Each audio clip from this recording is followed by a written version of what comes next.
Kornea atau lapisan terluar mata kita merupakan bagian terpenting dari penglihatan. Seperti kaca jendela, tanpa kornea yang baik, penglihatan manusia tidaklah sempurna. Namun di Indonesia, penderita gangguan kornea mata ternyata masih berbanding terbalik dengan pendonor mata. Akibatnya mereka terpaksa antri untuk mendapatkan kornea mata.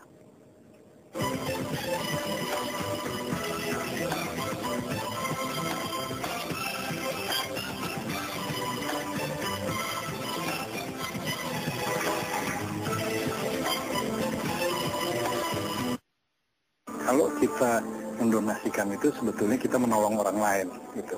Yang ada hanya baru sebagian kecil masyarakat kita yang merasa terpanggil, tapi belum ada menjadi suatu budaya gitu. Berbeda dengan di berbagai negara lain yang sudah menjadi budaya. Buat mereka adalah itu adalah amal bakti yang paling tinggi, bahwa dia bisa memberikan orang lain kehidupan baru pada saat dia sendiri meninggal.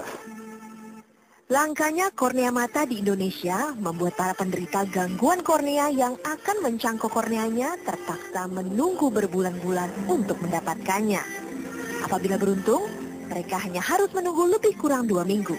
Itu pun kebanyakan kornea mata yang berasal dari luar negeri. Saya bingung bener Mbak, soalnya kan kornea terus dari mana? Kalau mau aja ambil punya orang kan nggak mungkin gitu.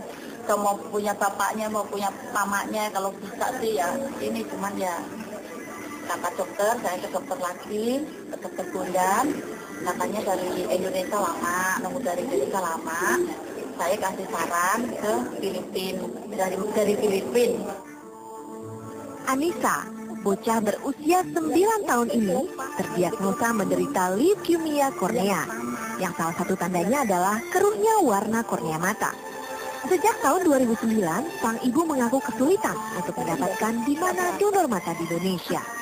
Aku tahu, ya itu, tapi kan 2 tahun itu, 2 tahun ini, cuma saya kebingungan terus, di mana, gitu, bingung. Kita dianjurkan untuk menemui atau mengirimkan, atau dokternya, rumah sakitnya mengirimkan nama yang bersangkutan kepada Bank Mata Indonesia.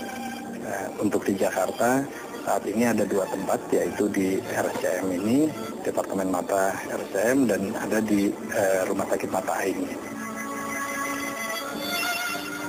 Setelah melakukan konsultasi dan mendaftarkan di Bank Mata, akhirnya kornea pun datang. Namun bukan dari Indonesia, melainkan dari Filipina.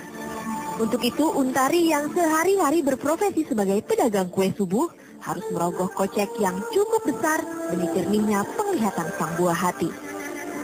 Harganya 15 juta, nggak bisa ditawar, nggak bisa, 15 juta saya transfer. Nah, 2 minggu kemudian donornya datang gitu.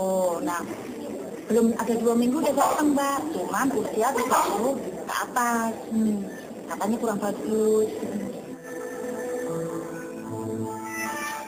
Akhirnya Untari pun menunggu lebih kurang 2 minggu untuk mendapatkan donor kornea mata di bawah usia 30 tahun. Yang susah adalah mendapatkannya. Mendapatkannya gini, kalau kita lihat bahwa waktu kita bicara kornea donor, itu harus didapatkan dari orang yang bersedia mendonasikan matanya pada saat dia meninggal. Jadi nomor 1 bahwa itu hanya bisa didapatkan dari orang yang meninggal. Dari tahun 1968 hingga kini, Indonesia hanya memiliki 18.000 pendonor mata. Dari 4.000 kasus pencangkokan kornea, 3.000 diantaranya harus bergantung kornea mata impor. Di Indonesia tidak kurang dari 24.000 penduduk mengalami kebutaan kornea mata. Yang paling banyak kerusakan kornea disebabkan dari luar. Dari luar itu bisa karena infeksi dengan atau disertai trauma sebelumnya. Kecelakaan, ya. Jadi bisa kecelakaan lalu lintas itu jelas. Kecelakaan anak-anak bermain pedang-pedangan, panah-panahan, itu kecelakaan. Nah, yang berikut adalah dengan atau disertai infeksi. Kalau ada infeksi menjadi lebih buruk lagi. Karena kalau setiap luka pada kornea akan menyebabkan kerusakan kornea. Dan kerusakan kornea berarti akan terjadinya penurunan kemampuan melihat. Tergantung daripada lokasi dan ketebalan dari kerusakan tersebut, maka bisa menyebabkan dalam tanda petik kebutaan karena tidak lagi bisa mentransmisikan cahaya. Mungkin tidak ada salahnya jika mulai saat ini kita lebih peduli terhadap mata kita sebagai jendela untuk melihat dunia yang lebih indah.